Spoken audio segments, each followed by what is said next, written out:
President Donald Trump's incitement of Wednesday's deadly violence at the U.S. Capitol was an impeachable offense, former New Jersey Governor Chris Christie said Sunday as more of his fellow Republicans joined Democrats who support the process to remove him from office. Christie is perhaps the most notable Republican ally of Trump's to support impeachment, but he has not said whether he supports Trump's removal from office. He did not immediately respond to a message Sunday seeking clarity.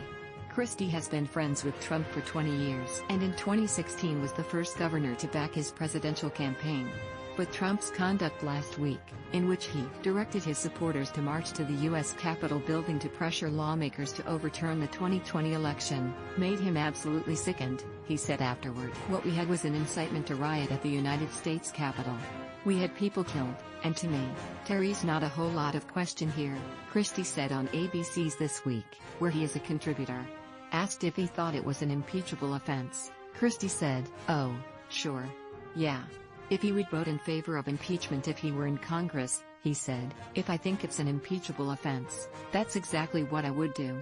If inciting to insurrection isn't," Christie said, "then I don't really know what is."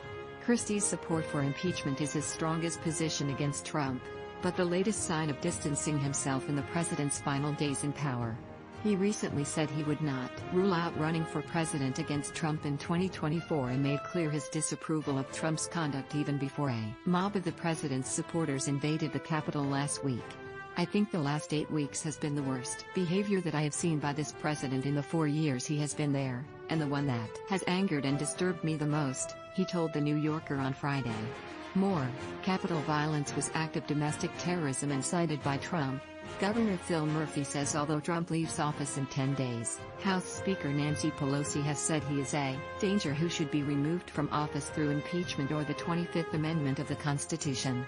Trump's Republican base, which has solidly backed him through repeated controversies and impeachment last year, has cracked in the fallout of the Capitol fiasco. On Meet the Press Sunday, Senator Patrick Toomey of Pennsylvania became the second Republican senator to call for Trump's impeachment. "I think the best way for our country, Chuck, is for the president to resign and go away as soon as possible," he told host Chuck Todd. "I acknowledge that may not be likely, but I think that would be best." On CNN, Toomey said Trump's incitement of the mob last week left the possibility that Terry's criminal liability here, though he conceded he was not sure whether there was enough evidence for a conviction. "But there should be accountability," Toomey said. Alaska's Lisa Murkowski was the first Republican senator to call for Trump's departure from the White House, telling the Anchorage Daily News on Friday that he has caused enough damage and I want him to resign. Has either been golfing or has been inside the Oval Office fuming and throwing every single person who has been loyal and faithful to him under the bus, starting with the vice president, Murkowski said. "He doesn't want to stay there. He only wants to stay there for the title. He only wants to stay there for his ego. He needs to get out. He needs to do the good thing, but I don't think he's capable of doing a good thing." It seems unlikely heading into next week that Trump could be removed through impeachment before his term ends.